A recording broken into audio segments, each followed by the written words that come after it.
성도 여러분, 안녕하십니까? 김춘교 목사입니다. 주님의 기도, 바울의 기도, 우리의 기도, 벌써 5번째 시간이 되었습니다.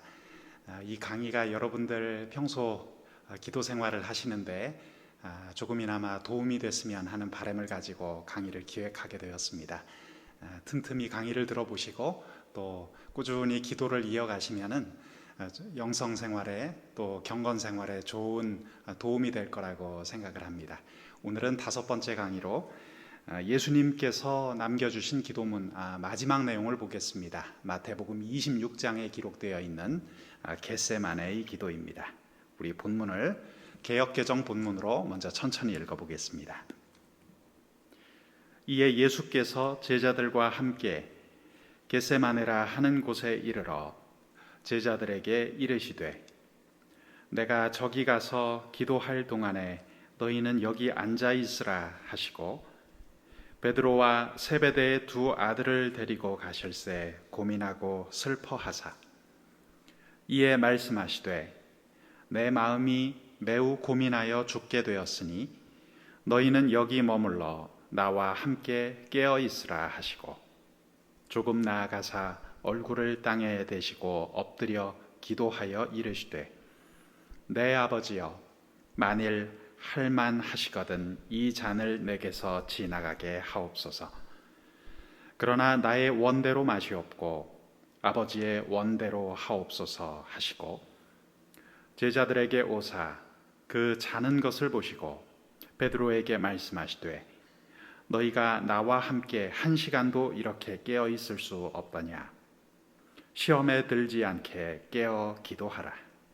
마음에는 원이로되 육신이 약하도다 하시고 다시 2번째 나아가 기도하여 이르시되 내 아버지여 만일 내가 마시지 않고는 이 잔이 내게서 지나갈 수 없거든 아버지의 원대로 되기를 원하나이다 하시고 다시 오사 보신즉 그들이 자니 이는 그들의 눈이 피곤함 일러라. 또 그들을 두시고 나아가 3번째 같은 말씀으로 기도하신 후 이에 제자들에게 오사 이르시되 이제는 자고 쉬라. 보라 때가 가까이 왔으니 인자가 죄인의 손에 팔리느니라. 일어나라 함께 가자. 보라 나를 파는 자가 가까이 왔느니라. 아멘. 예전에 읽었던 소설 하나가 생각이 납니다. 이런 내용이 있었습니다. 따뜻한 아버지의 사랑 속에서 성장한 한 소녀의 이야기인데요. 내용을 잠깐 소개해드리자면 소녀는 늘 활기찬 아빠만을 보았습니다. 소녀가 기억하는 한 아빠는 자신을 보며 늘 미소 짓고 있었습니다. 그토록 기다리던 딸이 태어났을 때 아빠는 웃었습니다. 그 딸을 처음 팔에 안았을 때에도 딸에게 우유 마시는 법을 가르쳐 줄 때에도 아빠는 늘 웃고 있었죠. 딸과 놀아줄 때 게임과 장난감을 사용해 딸에게 걷는 법을 가르칠 때 학교에 데려다 주면서 딸과 즐겁게 대화를 나눌 때 아빠는 언제나 웃었습니다.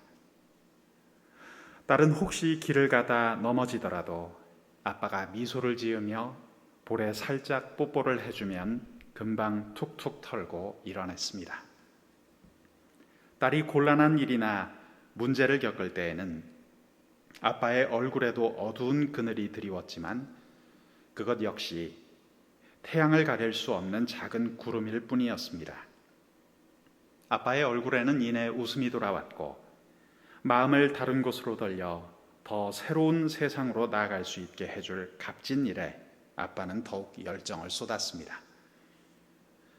그런데 어느 날 그 일이 일어났습니다. 무엇보다 소녀는 이유를 듣지 못했습니다. 외출했다가 돌아온 아빠는 소녀가 전에는 한 번도 보지 못했던 얼굴로 곧장 방으로 들어가 버렸습니다. 그리고 소녀는 자신이 평생 듣게 되리라 생각하지 못했던 아마 그 이후로도 아주 오랫동안 잊지 못할 어떤 슬픈 소리를 들었습니다. 그것은 건장한 40대 남자가 죽은 여동생 때문에 통곡하는 슬픈 소리였습니다. 물론 이런 일은 성장 과정에서 겪을 수 있는 일이죠. 어떤 가족들은 이런 종류의 슬픔을 더 일찍 경험하기도 합니다. 소녀는 아빠와 함께했던 지난 날을 회상하며 미소와 웃음이 가득했던 그 시간이 그저 감사하게 느껴졌습니다. 그렇지만 너무 급작스럽게 대면하게 된 아빠의 약한 모습은 고모의 죽음보다도 더 깊은 충격으로 소녀에게 다가왔죠. 여러분, 저는 이 소설을 읽으면서 사복음서 후반부에 나오는 예수님의 한 가지 모습을 어렴풋이 느껴본 적이 있습니다. 바로 십자가를 지시기 전 겟세마네에서 있었던 시간입니다. 물론 우리 예수님은 전에도 여러 차례 슬퍼하신 적이 있습니다. 그분은 자신의 말을 이해하지 못하는 제자들 때문에 마음 아파하셨고, 자신을 공격하고 온갖 말도 안 되는 이유로 비난하는 사람들을 슬픈 눈으로 바라본 적도 있으셨죠. 무엇보다 예수님은 이 땅을 살아가는 많은 사람들의 병든 모습, 핍절한 모습, 슬퍼하는 모습을 보며 안타까워하셨습니다.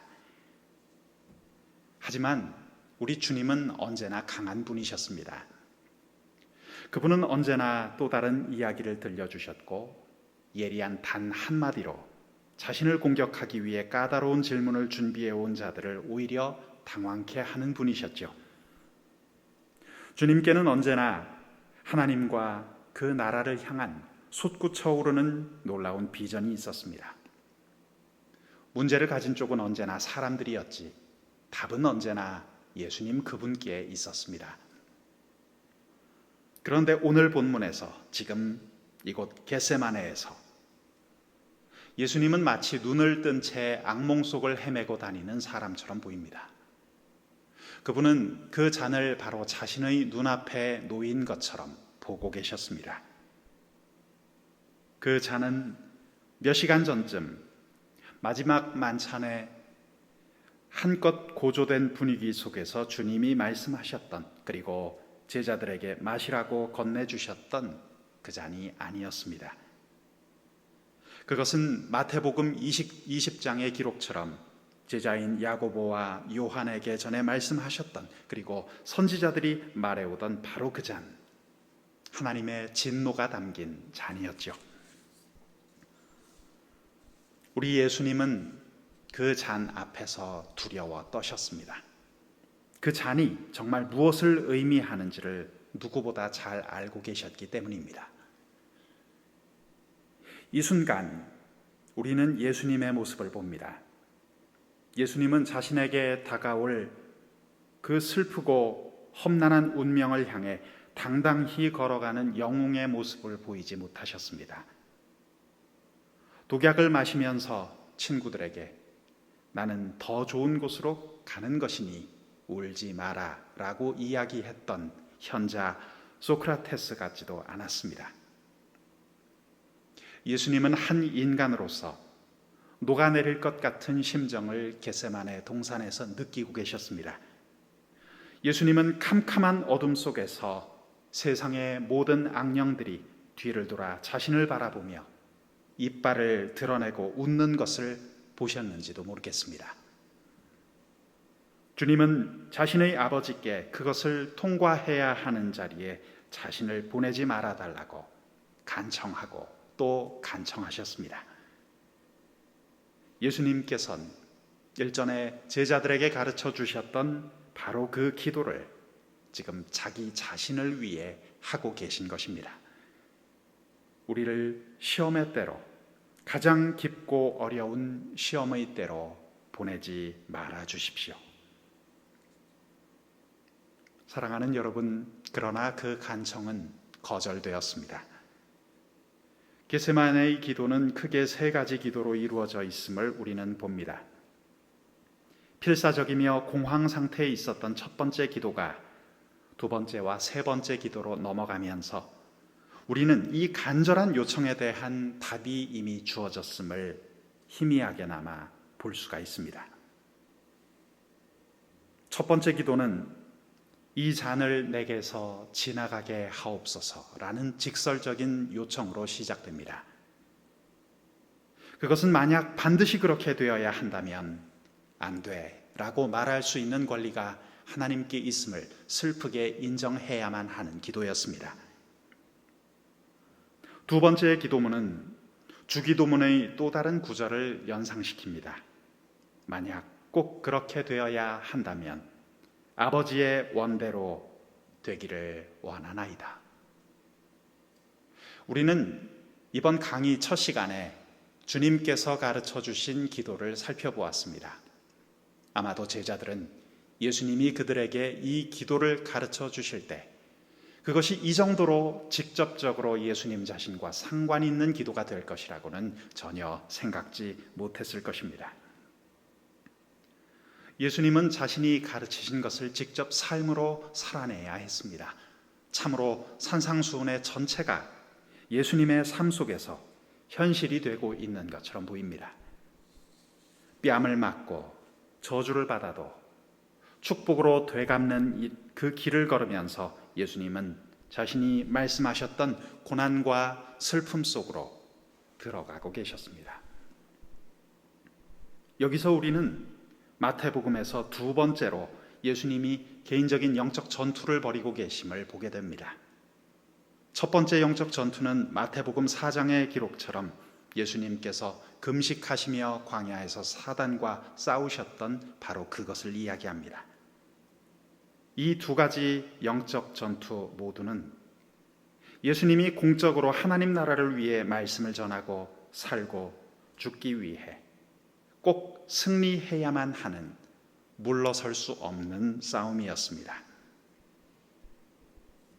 오늘 겟세마네의 영적 교훈은 2000년 전의 제자들뿐만 아니라 오늘을 살아가는 우리를 위해서도 훌륭히 적용될 수 있습니다. 오늘 우리가 이어갈 우리의 기도에서도 제자들과 더불어 기다리는 법을 배우고 예수님 곁을 깨어 지키는 것을 배운다면 그렇죠. 어느 때고 우리가 아는 누군가가 어두움과 두려움을 마주하고 있을 수 있습니다. 질병이나 죽음, 사별, 고문, 재난, 손해와 상실 등 우리 시대에 볼 수 있는 일들이 그렇죠. 그들은 우리를 향해 자신과 함께 있어 달라고, 자신들 옆에서 깨어 함께 기도해 달라고 소리 없는 부탁을 할 것입니다. 여러분, 물리적인 거리는 아무 문제가 되지 않습니다. 어느 날이고 우리는 아프리카 케냐 나이로비의 병원에서 죽어가고 있는 누군가를 위해서, 미얀마에서 신앙 때문에 핍박받고 고문당하는 누군가를 위해서, 뉴욕과 런던에서 직장을 잃은 누군가를 위해서, 그리고 서울의 한 대학병원에서 의사의 답변을 초조히 기다리고 있는 또 다른 누군가를 위해 부름받았을 수 있습니다. 겟세마네 예수님의 기도처럼 무릎 꿇으라는 그 부름을 받을 수 있는 것이죠. 우리들의 친구와 이웃, 가족, 그동안 우리가 의지하던 사람들이 사실은 우리의 도움이 필요한 연약한 존재임을 알게 되는 시간이 찾아올 것입니다. 이제 우리가 할 일은 무엇입니까? 힘이 닿는 만큼 그들을 도울 수 있도록 우리 자신을 준비시키는 일입니다. 우리가 딛고 있는 땅이 무너져 내리는 것처럼 느껴지는 순간에도 우리 그리스도인들이 가야 할 곳은 역시 겟세마네입니다. 그곳에서 우리는 세상의 주인이시며 하늘과 땅의 모든 권세를 가지신 분도 우리보다 앞서 그 기도의 자리에 계셨음을 보게 될 것입니다. 함께 기도하겠습니다. 오 주님, 겟세마네 동산에서 우리 주님께서 땀이 피가 되도록 기도하고 계신 그 장면을 오늘 우리는 보고 있습니다. 주님, 기도하시는 주님의 그 모습이 언제까지나 우리의 가슴 속에서 떠나지 않도록 주여 역사하여 주옵소서. 예수님의 이름으로 기도드립니다. 아멘. 다음 질문을 생각해 보면서 주님이 주신 기도 속으로 더 가까이 다가가 봅시다. 더 깊은 묵상을 위한 질문입니다.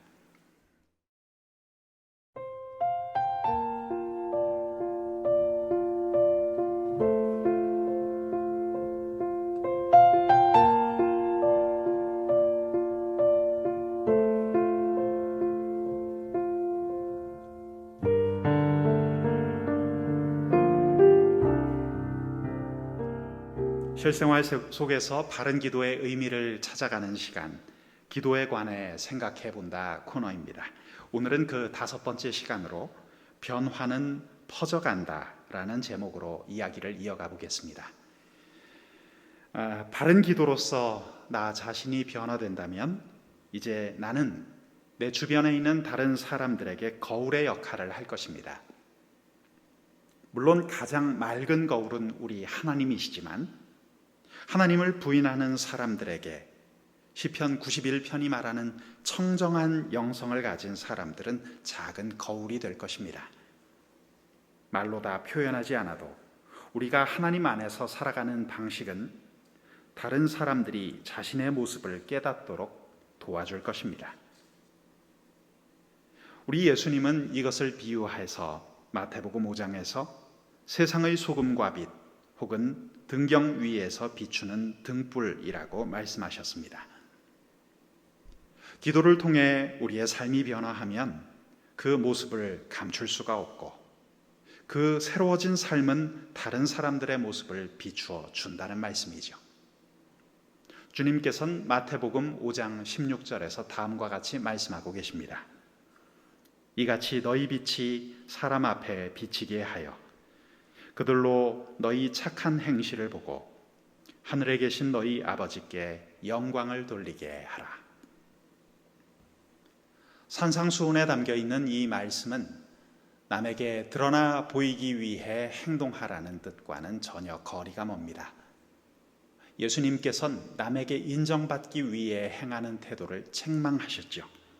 그렇게 행동하면 필경 위선자가 되기 때문입니다. 우리 시대 미국의 저명한 목회자였던 빌 하이벨스는 이런 제목의 책을 출간한 적이 있습니다. 아무도 보는 이 없을 때 당신은 누구인가? 사실 이 말은 위대한 부흥사였던 드와이트 무디가 남겼던 유명한 격언이라고도 볼 수 있습니다. 우리 예수님께서도 오른손이 하는 것을 왼손이 모르게 하라라고 말씀하셨습니다. 남들에게 보이지 않을 뿐만 아니라 자기 스스로도 그것을 선행이라고 의식하지 말라는 뜻이죠. 하나님이 이끄시는 대로 행하고 나머지는 잊으라는 뜻입니다. 앞에 인용한 말씀은 그러한 선행이 영원히 숨겨지지 않는다는 사실도 담아내고 있습니다. 숨기려 해도 진실은 시간이 흐르면 알려지는 법입니다. 자신의 공적이 드러나면 우리는 겸손히 말하면 됩니다. 누가복음 17장 10절의 말씀처럼 우리는 무익한 종이라 우리가 하여야 할 일을 한 것뿐이라 이렇게 말하면 됩니다. 하나님께서 그 일을 드러내신 이유는 우리 자신이 영광을 받게끔 하려는 것이 아니라 다른 사람의 거울이 되게끔 하려는 데 있습니다.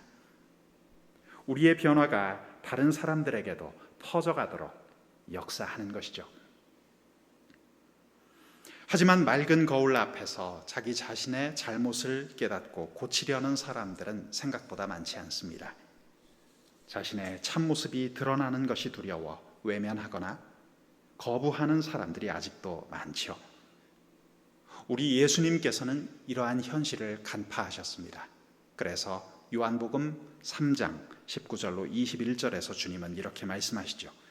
그 정죄는 이것이니 곧 빛이 세상에 왔으되 사람들이 자기 행위가 악함으로 빛보다 어두움을 더 사랑한 것이니라. 악을 행하는 자마다 빛을 미워하여 빛으로 오지 아니하나니 이는 그 행위가 드러날까 하며 진리를 따르는 자는 빛으로 오나니 이는 그 행위가 하나님 안에서 행한 것임을 나타내려 함이라 하시니라. 세상 사람들은 빛이신 예수님이 바른 삶의 모범을 보여주셨을 때 오히려 그분을 외면하고 박해했습니다. 죄의 그늘 속에 머물던 그들은 사실 예수님과 함께 거할 수 없었기 때문입니다.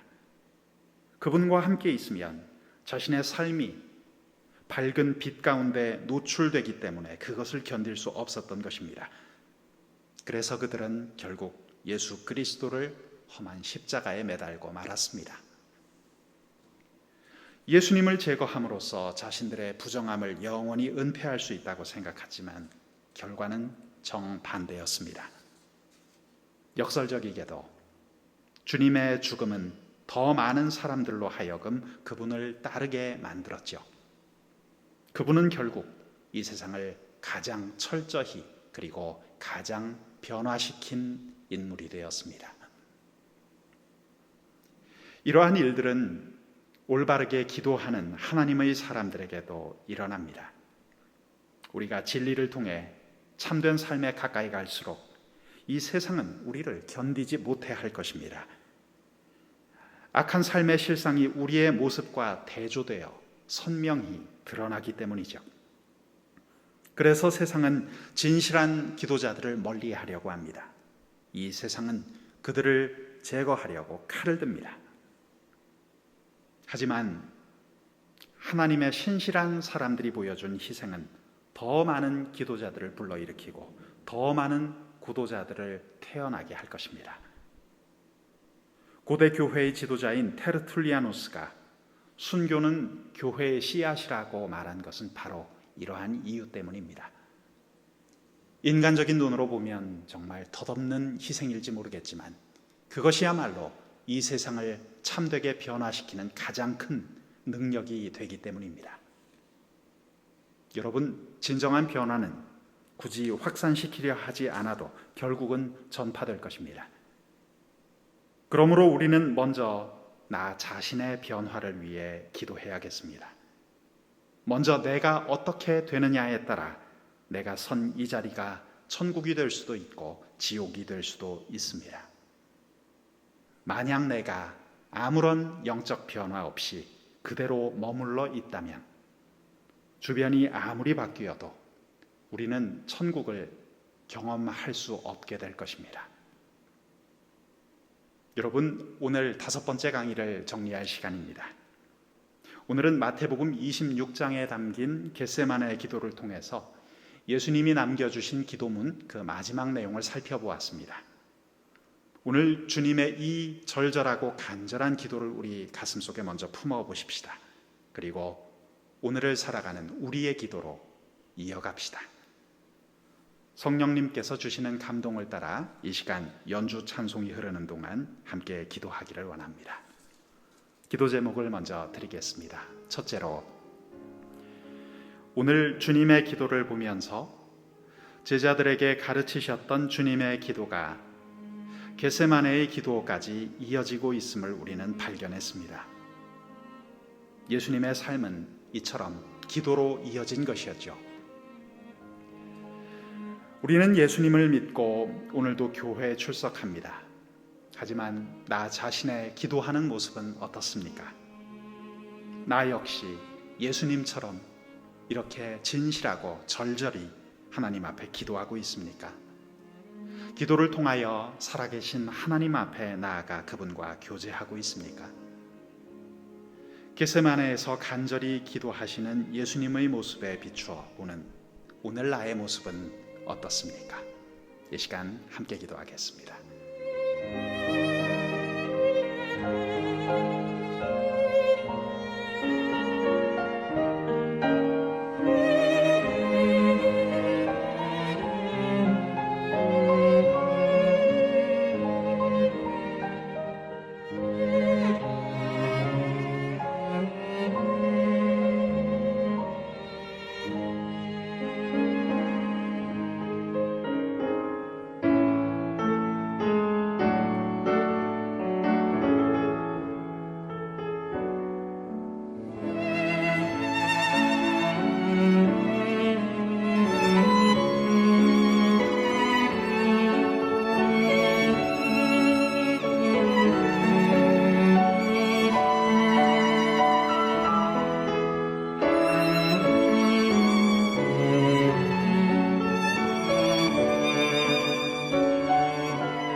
두 번째 기도 제목을 함께 나누겠습니다. 어느 때고 우리가 아는 누군가가 어두움과 두려움을 마주하고 있을 수 있습니다. 질병이 찾아오고 죽음이 찾아오고 사랑하는 이와 사별하고 또 기독교 신앙을 가졌다는 이유로 고문당하고 핍박당하고 재난을 경험하기도 하고 큰 손해와 상실을 경험하기도 합니다. 우리 시대에서 우리는 그런 것들을 경험할 수 있습니다. 주님, 그 힘겨워하는 사람들은 우리를 향해 자신과 함께 있어 달라고, 그들 옆에 끼어서 함께 기도해 달라고 요청하는지도 모르겠습니다. 특별히 코로나19 바이러스가 전 세계를 덮친 지금 이때는 우리가 다른 이들을 위해서도 기도해야 할 때인 줄로 믿습니다. 주님, 우리가 그렇게 간절히 기도할 때 우리보다 앞서 기도의 자리에 계셨던 우리 주님을 보게 하여 주옵소서. 간절히 기도하며 주님 앞에 이 시간 나아가도록 하겠습니다.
세 번째 마지막 기도 제목을 함께 나누고자 합니다. 이 세상의 죄인들은 예수님을 제거함으로써 자신들의 부정함을 영원히 가릴 수 있다고 생각했습니다. 2000년 전 그 결과 우리 주 예수 그리스도께서 험한 십자가에 올라 생명을 잃으셨습니다. 하지만 이 세상에 나타난 결과는 정반대였습니다. 역설적이게도 예수님의 죽음은 더욱 많은 사람들로 하여금 그분을 따르게 만들었습니다. 결국 그분은 이 세상을 가장 철저히, 가장 크게 변화시킨 그런 분이 되셨습니다. 예수님의 그 모습, 예수님의 십자가 사건을 우리 다시 한번 기억해 보기 원합니다.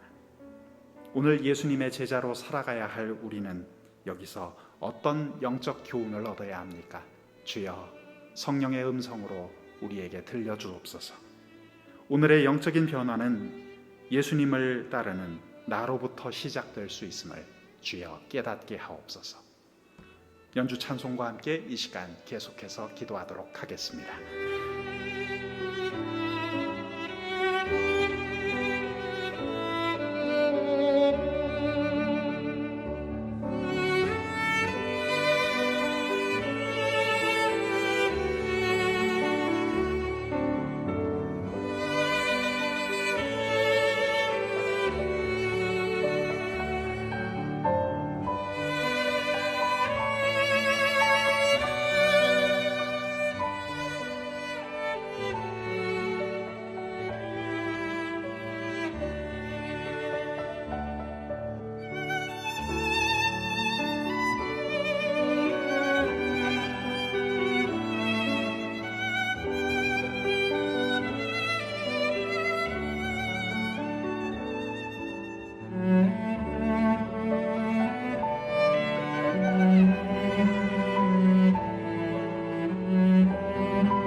사랑하는 성도 여러분, 예수님께서 가르쳐 주신 기도를 오늘 정리하는 시간입니다. 마지막으로 겟세마네의 기도를 다시 한번 천천히 읽으면서 이 시간을 마치고자 합니다. 마태복음 26장 36절에서 46절까지의 말씀, 현대인의 성경 버전으로 우리 함께 읽어보겠습니다. 예수님은 제자들과 함께 겟세마네라는 곳으로 가셨다.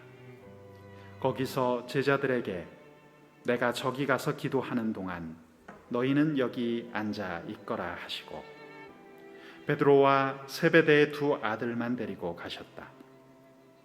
예수님은 몹시 괴로워하시며 그들에게 지금 내 마음이 너무나 괴로워 죽을 지경이다. 너희는 여기 머물러 나와 함께 깨어 있으라 하시고 조금 더 나아가 땅에 엎드려 이렇게 기도하셨다. 아버지, 할 수만 있으면 이 고난의 잔을 내게서 거두어 주십시오. 그러나 내 뜻대로 마시고 아버지의 뜻대로 하십시오. 그리고 예수님은 세 제자에게 돌아와 그들이 잠든 것을 보시고 베드로에게 말씀하셨다. 너희가 1시간도 나와 함께 깨어 있을 수 없느냐? 시험에 들지 않도록 정신 차려 기도하라. 마음은 간절하지만 몸이 약하구나. 예수님은 두 번째 가셔서 아버지, 내가 마시지 않고는 이 잔이 내게서 떠날 수 없다면 아버지의 뜻대로 하십시오 하고 기도하신 후 다시 돌아와 보니 그들은 몹시 피곤하여 또 자고 있었다. 예수님은 그들을 그냥 두고 세 번째 가셔서 같은 말씀으로 기도하셨다. 그리고 제자들에게 돌아와 이렇게 말씀하셨다. 너희가 아직도 자고 있느냐? 이제 때가 왔으니 내가 죄인들의 손에 넘어가게 될 것이다. 일어나거라. 가자. 나를 팔아넘길 사람이 가까이 왔다. 아멘.